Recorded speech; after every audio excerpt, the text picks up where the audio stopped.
പ്രിയപ്പെട്ട വേദിയിലും സദസ്സിലുമുള്ള വിശിഷ്ട അതിഥികളെ, സുഹൃത്തുക്കളെ, പ്രേം നസീർ സുഹൃത്ത് സമിതിയുടെ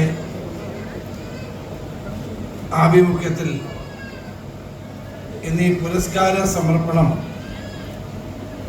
നടത്താൻ തീരുമാനിച്ചത് എന്തുകൊണ്ടും നന്നായി. ഈ പ്രേം നസീർ സുഹൃത്ത് സമിതി 20 വർഷമായി ഇത്തരം പരിപാടികൾ വളരെ വിജയകരമായി നടത്തി വരികയാണ്. എന്നും കേരളത്തിൻ്റെ നിത്യഹരിത നായകനായ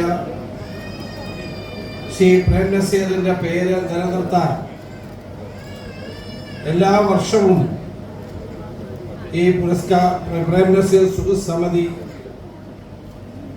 വിവിധങ്ങളായ പരിപാടികളോടെ അവാർഡ് ദാനവും മറ്റ് കലാപരിപാടികളെ സംഘടിപ്പിക്കാറുണ്ട്. ഒരുപക്ഷെ ലോക ചലച്ചിത്ര രംഗത്ത് ഇത്രയും കൂടുതൽ സിനിമകളിൽ അഭിനയിക്കുകയും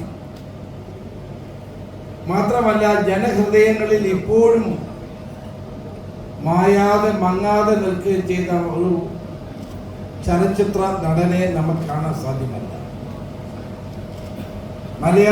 മലയാളവും കേരളവും ഉള്ളിടത്തോളം കാലം ശ്രീ പ്രേം നസീറിനെ എന്നും ഓർക്കും എന്ന കാര്യത്തിൽ സംശയമില്ല. എത്ര വർഷങ്ങൾ കഴിഞ്ഞാലും അതുല്യനായ ആ നടന്റെ അഭിനയ പാഠവും സ്മരിക്കപ്പെടും എന്ന കാര്യത്തിൽ സംശയമില്ല. ഇവിടെ ചൂണ്ടിക്കാണിച്ച പോലെ നടൻ എന്നതിനപ്പുറം നല്ല ഒരു മനുഷ്യ സ്നേഹിയായിരുന്നു ശ്രീ പ്രേം നസീർ. ഞാൻ അവസാന കാലത്ത്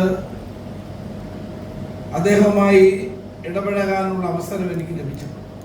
1982 ഞാൻ ആദ്യമായി നിയമസഭയിലേക്ക് 26-ാമത്തെ വയസ്സിൽ മത്സരിച്ച സമയത്ത് അന്ന് എൻ്റെ തെരഞ്ഞെടുപ്പ് പ്രചരണത്തിന് വേണ്ടി വന്ന് ആയിരക്കണക്കിന് ആളുകളെ അഭിസംബോധന ചെയ്തുകൊണ്ട് സംസാരിച്ചത് ഞാൻ ഇപ്പോഴും ഓർക്കുന്ന ഒരു കാര്യമാണ്. നമ്മളെല്ലാവരെയും വളരെ സ്നേഹത്തിൽ പൊതിഞ്ഞ് എല്ലാവർക്കും വലിയ തോതിലുള്ള ആർദ്രത പകർന്നു കൊടുത്തുകൊണ്ട് പ്രവർത്തിക്കാൻ കഴിഞ്ഞ ഒരു വലിയ മനുഷ്യനായിരുന്നു ശ്രീ പ്രേം നസീർ. അതുകൊണ്ട് തന്നെ കേരളത്തിനും മലയാളത്തിനും ഒരിക്കലും അദ്ദേഹത്തെ മറക്കാൻ സാധ്യമല്ല.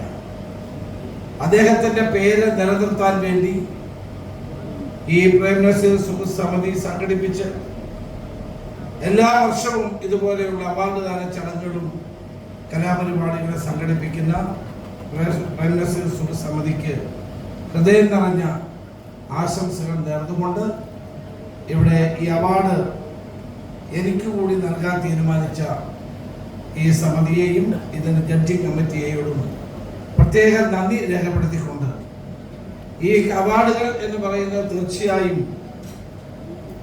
നമ്മുടെ പ്രവർത്തന രംഗത്ത് കൂടുതൽ ശക്തിയായി മുന്നോട്ട് പോകാനുള്ള ഒരു പ്രചോദനം നമുക്ക് നൽകുമെന്ന കാര്യത്തിൽ സംശയമില്ല.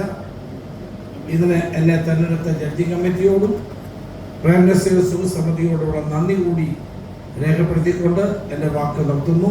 നമസ്കാരം. ജയ്.